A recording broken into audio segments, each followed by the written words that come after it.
साथियों, जय भीम, जय भारत, जय संविधान। और क्योंकि नेट चलने में दिक्कत हो रही थी तो लेट हो गया है। सबसे पहले तो कल एक ऐतिहासिक दिन है। साल में एक बार ये ज़रूर आता है, 15 मार्च। और अब इस बार जो है, इस बार है 15 मार्च 2021। मुझे बहुत बार आपने सुना होगा कि मैं कहता हूँ मेरे गुरु, मेरे रहबर, मेरे आदर्श मान्यवर साहब श्री काशीराम, जन्मदिन है उनका। 15 मार्च 1934 को पैदा हुए और सदियों में काशीराम पैदा होते हैं। काशीराम जी, काशीराम अपने नाम से नहीं, अपने काम से काशीराम जी। हम उनको मान्यवर काशीराम कहते हैं, हम उनको साहब काशीराम कहते हैं। तो ऐसे तो बहुत नौकरी करने वाले साइंटिस्ट भी होंगे, आईएएस आईपीएस भी होंगे, प्रमुख सचिव भी रहेंगे, डीजीपी रैंक भी बहुत सारे लोग रहेंगे, पैसे वाले भी रहेंगे। लेकिन साहब जो है, क्या तो हम बाबा साहब को कहते थे या फिर मान्यवर साहब काशीराम को कहते थे। तो मेरे लिए ये एक महत्वपूर्ण पल है। मैंने उनको राजनीतिक गुरु माना और उनके दिखाए सिद्धांतों को मैंने स्वीकार किया। तो आज की लाइव की शुरुआत करते हैं। लाइव में थोड़ा सा देर भी हो गया है।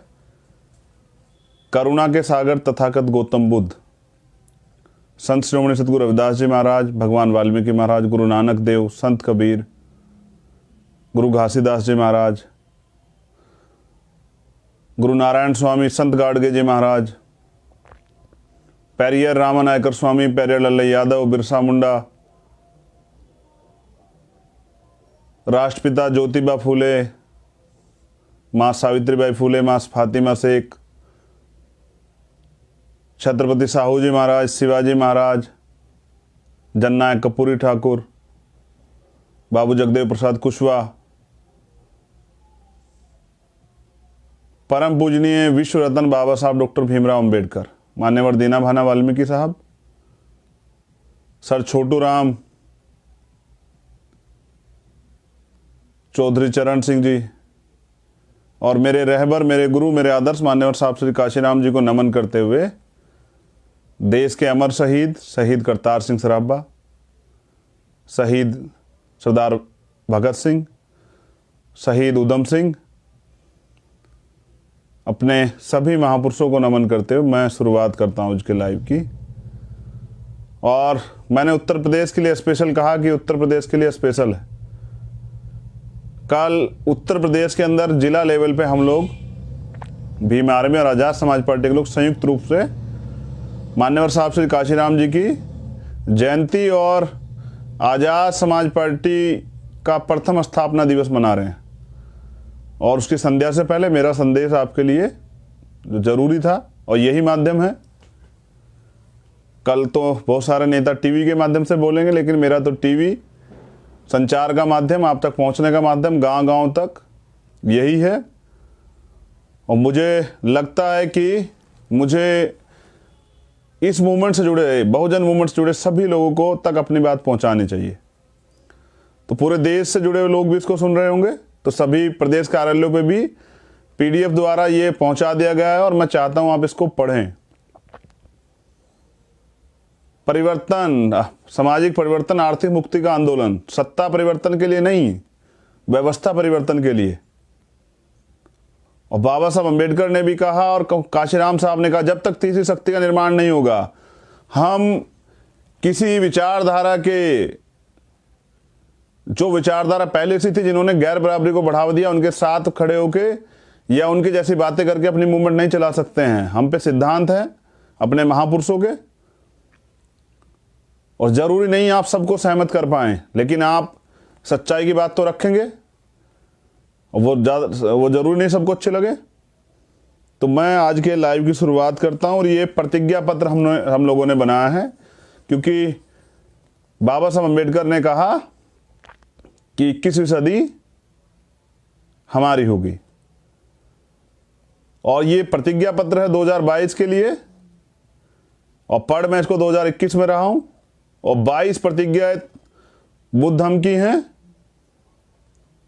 जब आप धम्म ग्रहण करते हैं जो लेनी पड़ती है, और 22 प्रतिज्ञा 2022 के लिए आज़ाद समाज पार्टी क्या क्या करेगी ये मैं बना के लाया हूं अपने साथियों के सहयोग से, अपने जो चिंतक हैं उनके सहयोग से, और मैं ये पढ़ना चाहता हूं। और मैं आशा और उम्मीद करता हूं कि बस हमारे कार्यकर्ता जन जन तक ये गांव गांव तक जाके पहुंचा दें, तो हमारी जो नीति, हम झूठ बोल के वोट नहीं लेंगे, हम चापलूसी करके वोट नहीं लेंगे, हम उनका विश्वास ठगने के लिए वोट नहीं लेंगे, हम काम करने के लिए, मौका लेने के लिए, अवसर के लिए कि एक बार हमें अवसर मिले कुछ करके दिखाने का, इसलिए वोट मांगने के लिए जाएंगे। तो अपनी पार्टी की नीति और अपनी पार्टी का एजेंडा जनता के बीच लेके जाएंगे। तो इसलिए आज ये सभी कार्यकर्ताओं को संदेश है, कल मंच से हमारे सभी जिला अध्यक्ष उत्तर प्रदेश के अंदर और प्रदेश कार्यालयों पर भी हमारे प्रदेश अध्यक्ष इनको पढ़ेंगे, और इनकी PDF हमने पहुंचा दी। अब मैं प्रयास करूंगा कि आपके सामने रख भी दूं, और थोड़ा सा लंबा है लेकिन आप ध्यान से सुने। 22 प्रतिज्ञाएं हैं,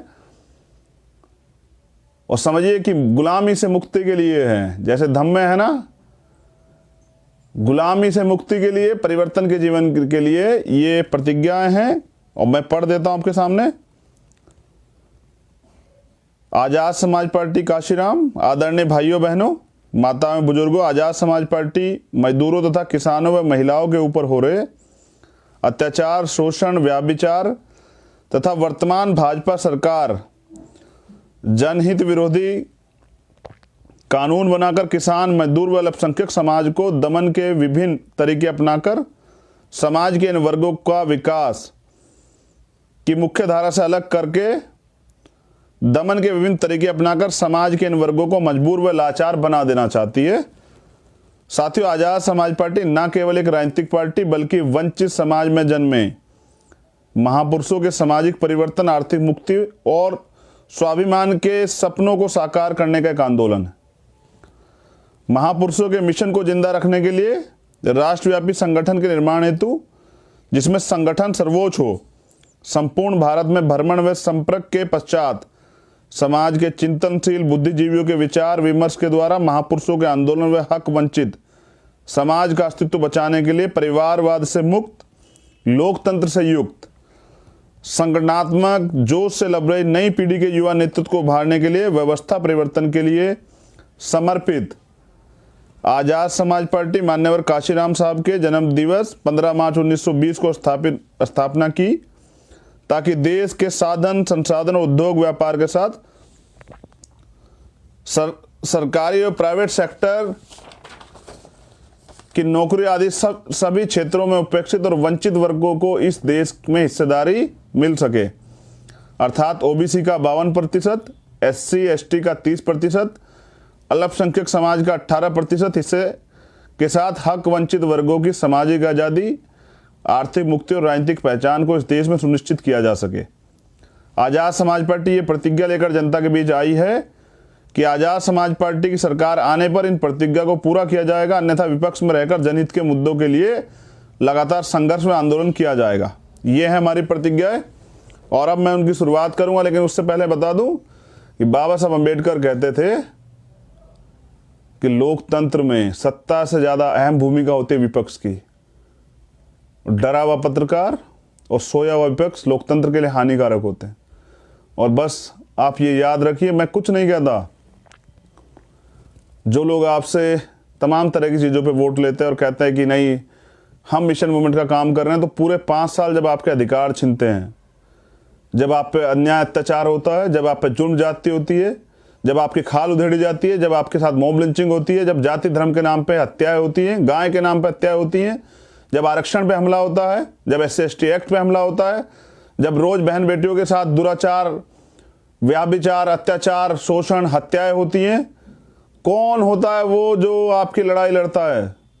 और यही तो राजनीति है कि अपने लोगों की हक की लड़ाई लड़ना। तो सिर्फ और सिर्फ भीम आर्मी और आजाद समाज पार्टी का प्रत्येक कार्यकर्ता अपनी जान की बाजी लगा के, जिनकी वजह से मैं हूं, और जिनकी वजह से बहुजन मूवमेंट को जिंदा दोबारा किया गया, और जिनकी वजह से नए नौजवानों के साथ पुराने जो हमारे जो निराश लोग घर बैठे थे उनमें भी जान आ गई, उनका विश्वास मजबूत हो गया है कि अब कुछ परिवर्तन होगा।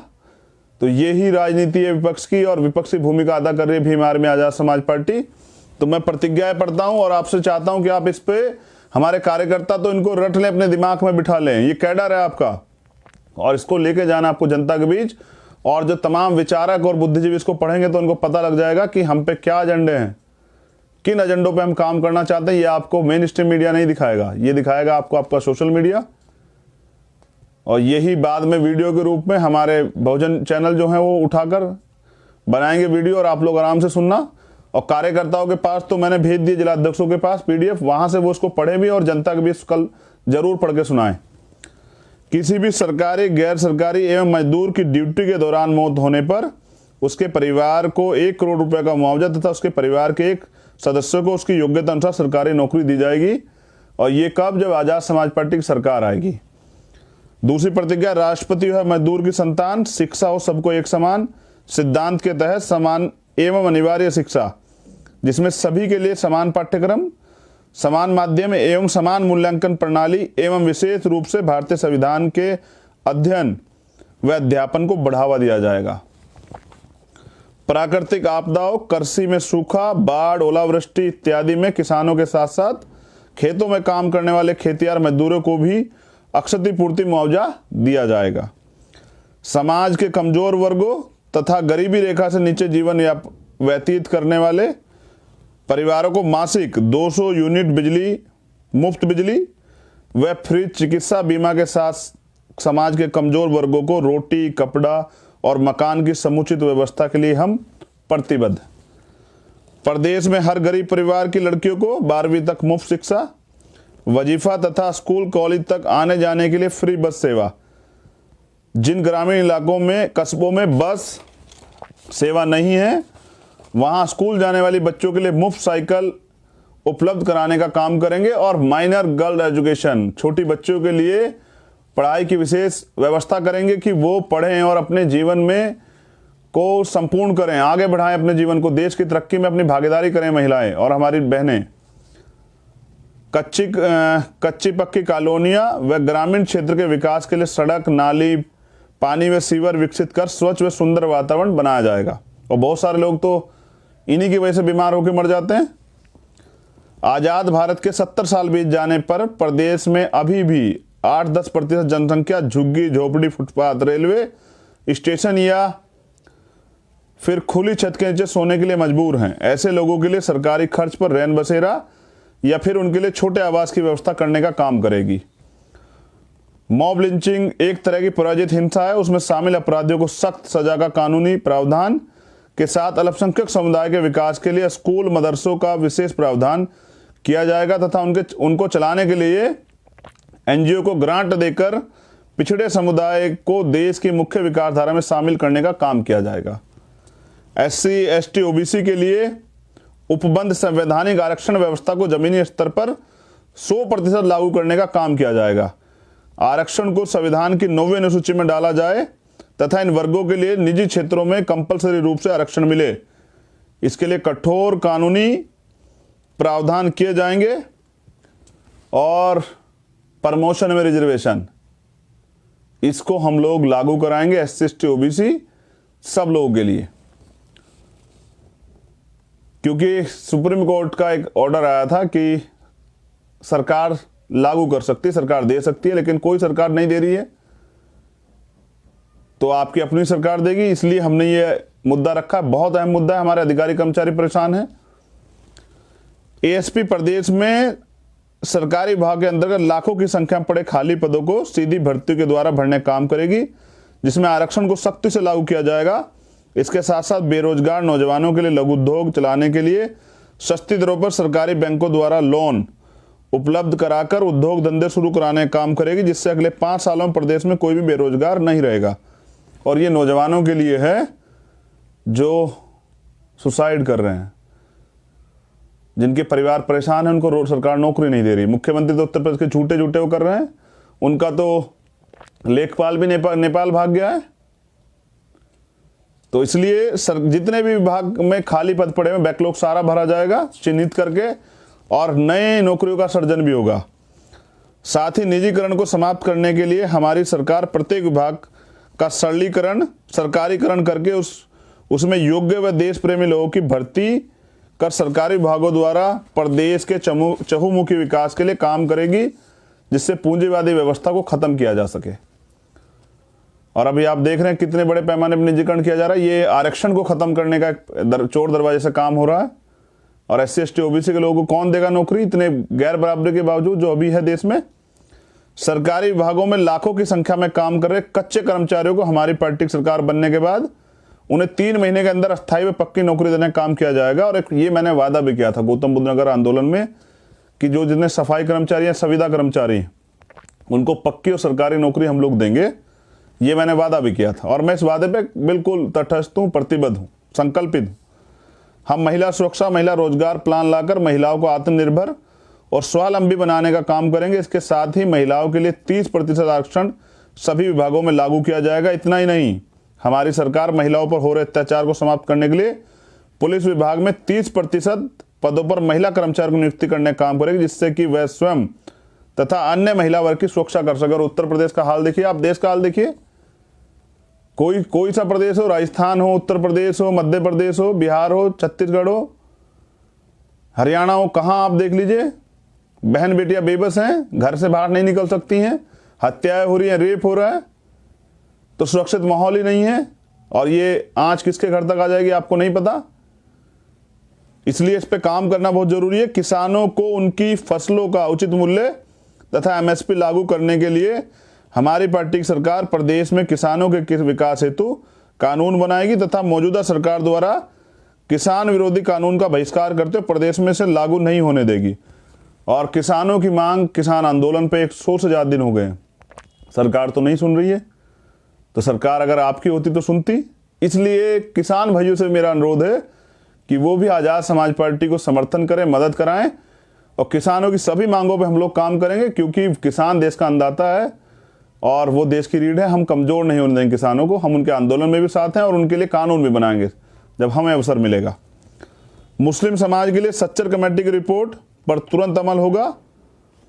मौजूदा सरकार द्वारा बनाए गए नागरिकता विरोधी कानून CAA को उत्तर प्रदेश में लागू न करने की गारंटी तथा प्रत्येक धर्म, जाति, समुदाय के लोगों को संविधान में दिए गए अधिकार व सुविधाओं की सख्ती से लागू करने का काम जो है वो किया जाएगा।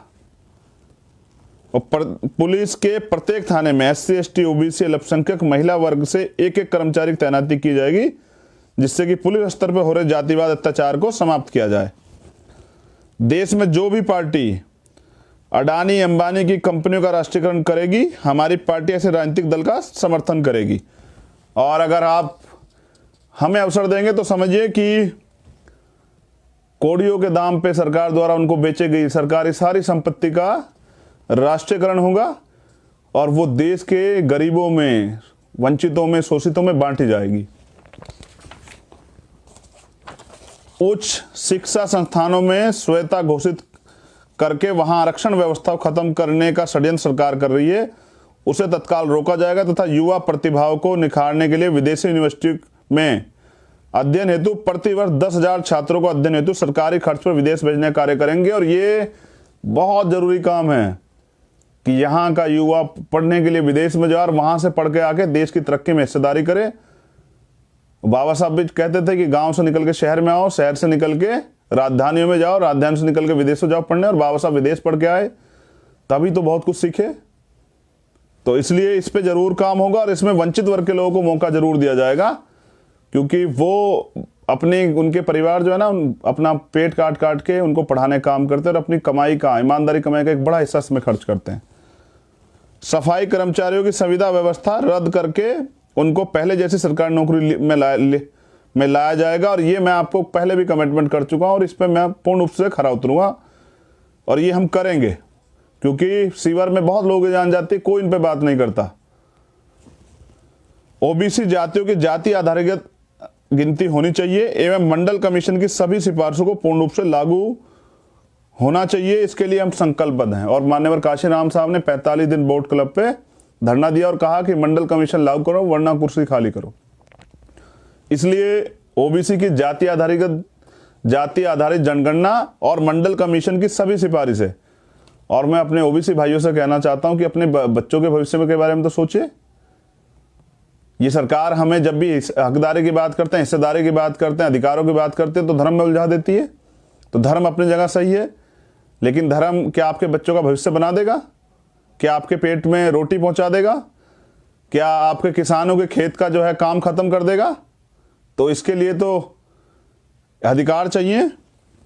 प्रत्येक जिला मुख्यालय पर आईएएस, आईपीएस, पीसीएस आदि सिविल सर्विस के लिए एससी, एसटी, ओबीसी, माइनॉरिटी के लिए फ्री कोचिंग सेंटर की व्यवस्था की जाएगी। और ये क्योंकि एजुकेशन की वैल्यू मैं समझता हूं, तो हमने तय किया है कि IAS, IPS, PCS, civil service, PCS J के लिए coaching centre, SC, ST, OBC और माइनॉरिटी के बच्चों के लिए कोचिंग सेंटर खोले जाएंगे, उनकी तैयारी कराई जाएगी और जिससे कि उनको अवसर मिले। क्योंकि इनकी तैयारी में बहुत पैसे खर्च होते हैं, तो बहुत सारे लोग तो सपने अपने जो हैं सिकोड़ के रख जाते हैं, उनके सपने खत्म हो जाते हैं, वो अपने सपनों को अपने अंदर ही जो है समेट लेते हैं।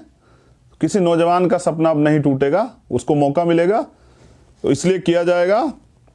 और अंतिम जो है 22वीं महंगाई की मार को देखते हुए टोल प्लाजा टैक्स फ्री करते हुए आजाद समाज पार्टी, बहुत गौर से सुनिए, महंगाई की मार जो है ना, लेकिन अभी क्या है, प्रधानमंत्री जी ने और ऑर्डर कर दिया है परिवहन मंत्री जी ने कि क्या है कि सब पे जो है वो होना चाहिए फास्टैग। अगर फास्टैग नहीं है तो दुगने पैसे वसूले जाएंगे। तो गरीबों की कमाई को देख किस तरह छीन रही है सरकार। तो जितने भी टोल है उत्तर प्रदेश के अंदर हमारी सरकार आते हैं सब फ्री कर दिए जाएंगे। बहुत गौर से सुने, सारे टोल फ्री होंगे, क्योंकि जब हम गाड़ी खरीदते हैं तब टैक्स देते हैं, रोड टैक्स लाखों रुपए, और फिर इसमें भी एक जबरन वसूली। तो ये सारे टोल टैक्स फ्री किए जाएंगे। डीजल, पेट्रोल, रसोई गैस को जीएसटी के दायरे में लाने का काम करेंगे तथा प्रदेश सरकार द्वारा लगाई जा रही भरकम टैक्स ड्यूटी को कम करके डीजल, पेट्रोल को 40 से 50 रुपए प्रति लीटर देने के लिए के साथ साथ रसोई गैस की कीमत को आम उपभोक्ता के दायरे में लाने का काम करेंगे। बहुत गौर से सुनिए, बड़ा टैक्स लगाती हैं सरकारें भी, सेंट्रल गवर्नमेंट लगाती है, फिर सरकारें लगाती हैं। तो हम प्रयास करेंगे कि उस टैक्स को, जो भारी भरकम टैक्स ड्यूटी लगी, उसको कम किया जाए और 40 से 50 रुपए में पेट्रोल डीजल की व्यवस्था जो है वो कराई जाए, जिससे कि कम से कम मार जो है, आय तो सरकार नहीं बढ़ा पा रही, लेकिन महंगाई की मार जो है खूब बढ़ी है। 250 रुपए तो सिलेंडर बढ़ गए दिसंबर से अब तक, और पेट्रोल देखिए 100 के आसपास चला गया है। आंदोलन करने जाओगे तो सरकार मुकदमे कर देगी। तो आम आदमी को इस महंगाई की लड़ाई लड़नी पड़ेगी। इसके लिए आजाद समाज पार्टी तैयार है। और अब बात करता हूं मैं, बस बहुत नेचुरल बात, ये 22 प्रतिज्ञा हमारी हो गई हैं, और मैं निवेदन करूंगा कि हमारे सभी जिलाध्यक्ष इसको जरूर पढ़ें, हमारी बातों को जनता तक जरूर पहुंचाएं और अपने कार्यकर्ताओं तक, और इसी को पूरा कैडर बना के गांव गांव जाके मीटिंग करें, इन्हें पहुंचाएं, वॉल पेंटिंग करें, अपनी मांगों को वॉल पेंटिंग पे दीवारों पे लिखें, क्योंकि यही सस्ते संसाधनों से गरीबों की पार्टी को आगे बढ़ाना है। तो जीना कोई बड़ी बात नहीं, बड़ी बात है स्वाभिमान से जीना। ये बाबा साहब अम्बेडकर का एक वाक्य है। जीना कोई बड़ी बात नहीं है, बड़ी बात है स्वाभिमान से जीना। और जगाया उसे जाता है जो जिंदा होते हैं, मरे हुए को दफनाया जलाया जाता है। जिंदा हो तो जिंदा नजर आओ, नहीं तो दुनिया मरा हुआ समझ के आपको मिट्टी में दफना देगी। ये बहुजन नायक मान्यवर साहब काशीराम कहते थे। मैं ये कह रहा हूं कि आप लोगों से ये मत कहिए कि हम आपको शराब पिलाएंगे, अब पंचायत चुनाव आ रहा है। आप ये मत कहिए कि हम झूठे वादे करेंगे, हम ये करेंगे वो करेंगे। आप अपनी नीतियां लेके जाइए, जनता का समर्थन प्राप्त कीजिए। मैं तो बिल्कुल साफ तौर पर कह रहा हूं कि कोई पदाधिकारी सुनिश्चित कर दे, सभी पदाधिकारी, कोई हमारा प्रत्याशी जो है गांव में क्योंकि हमारी लड़ाई व्यवस्था परिवर्तन की भी है ना, तो शराब बांटना, इन सब चीजों पे फोकस करें, बिल्कुल झूठे वादे ना करें, जनता के बीच असली मुद्दों को लेके जाएं और फिर मौका मिलने पे जनता के काम करें। एक तरफ पैसे वाले हैं, एक तरफ गरीब लोग हैं। महंगे चुनाव, सस्ता वोट, ये हमारा थीम रहेगा। महंगे चुनाव और सस्ता वोट, वोट की वैल्यू को समझें, वोट की सुरक्षा बहन बेटी की रक्षा करनी है। वोट का अधिकार बिकने के लिए नहीं मिला है, गुलामी से मुक्ति के लिए मिला है। तो अब इसका अगर आप सही प्रयोग करते हैं, आजाद समाज पार्टी के ईमानदार वर्करों को अगर आप इसकी मदद कराते हैं, तो आपके बच्चों का भविष्य जो है वो सुनिश्चित हो जाएगा। और फिर सुनिए, जो विरोध होता है वो ताकतवर का होता है, कमजोर का नहीं होता है। तो मेरी बहुत बहुत मंगल कामनाएं। मैं यही कहना चाहता हूँ, मेरे लिए सुनहरा है ये सपना, मुझे अवसर मिला है अपने महापुरुषों के आंदोलन को आगे बढ़ाने का। जैसा मैंने कहा, सदियों में पैदा होते हैं काशीराम और सदियों में पैदा होते हैं बाबा साहब डॉक्टर भीमराव अंबेडकर। आपके पास तो दोनों एक सदी में थे। तो नौजवानों से कहना चाहता हूँ, बहुत मेहनत किया आपने, बहुत संघर्ष किया है। अब 8 से 9 महीने जो 2022 के इलेक्शन के सोना नहीं है। अगर इस गुलामी से मुक्ति चाहिए और अपने हक अधिकार चाहिए, अपने आप को ताकतवर बनाना है, गुलामी से मुक्ति चाहिए और गुलामी की बेड़ियां काटनी है, अपने लोग गरीबों के लिए कुछ करना है, उनके आंसू पूछने हैं, उनके जीवन में बदलाव लाना, आर्थिक सशक्तिकरण करना है और देश की संविधान की सुरक्षा करनी है, आरक्षण की रक्षा करनी है, तो आजाद समाज पार्टी को मौका दें। और इसलिए नौजवान जो हैं निकले घर से बाहर और गांव-गांव जाके काम करें। और मैं ये भी जानकारी दे दूं, पंचायत चुनाव खत्म होते ही मैं खुद साइकिल यात्रा पे निकलूंगा और पहुंचूंगा हर जिले में। वो कार्यकर्ताओं से निवेदन है कि कल आपसे प्यार बना के रखें, भाईचारे का संदेश दें और अपने काम को आगे बढ़ाएं। मैं बहुत जल्द आपके गांव में, आपके ज़िले में पहुंचूंगा साइकिल यात्रा से।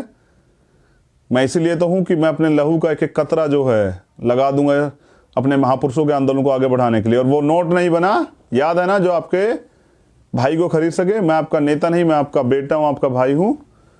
और मैं धन्यवाद देता हूँ आज के शुभ अवसर पे, आज के मंगल अवसर पे भीम आर्मी के सभी कार्यकर्ताओं का, भीम आर्मी के हमारे तमाम नेताओं का, भीम आर्मी के राष्ट्रीय अध्यक्ष जी का, राष्ट्रीय महासचिव जी का, राष्ट्रीय उपाध्यक्ष जी का, सभी प्रदेश अध्यक्षों का, सभी प्रदेश प्रभारियों का, हमारी महिला नेताओं का। और मैं धन्यवाद देता हूँ आज़ाद समाज पार्टी के कार्यकर्ता का, जिनकी वजह से मैं हूँ, आज़ाद समाज पार्टी के सभी पदाधिकारियों का, सभी प्रभारियों का और पूरे बहुजन समाज का। मुझे सुनने के लिए बहुत बहुत आभार। आपका दिन, कल का दिन आपका बहुत मंगल हो, आपका भविष्य मंगल हो और आपकी तरक्की के लिए कामनाएं। तथागत की अनुकंपा आप पे बनी रहे। जय भीम, जय भारत, जय संविधान, नमस्कार, सलाम, सत श्री अकाल।